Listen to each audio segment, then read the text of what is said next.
کتاب شریف احتجاج طبرسی نوشته مرحوم ابو منصور احمد بن علی طبرسی رحمه الله، چاپ منشورات الرضی جلد اول، صفحه 70. روایت خیلی معروف و مشهور در روز غدیر، اسانید خیلی زیاد دارد. تفسیر کتاب الله و الداعی الیه. ایشان خلیفه و جانشین من بر تفسیر کتاب خدا ایشان هست و ایشان است که مردم را دعوت به کتاب میکند بعد از من.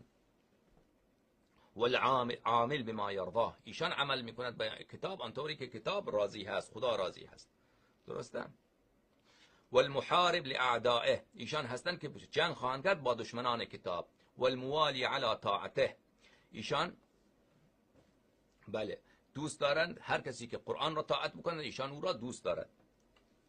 والناهی عن معصیته، ایشان هست اون کسی که نهی میکند از معصیت قرآن کریم. خلیفه رسول الله صلی الله علیه و آله، ایشان جانشین من هستند و ایشان امیر المؤمنین هستند.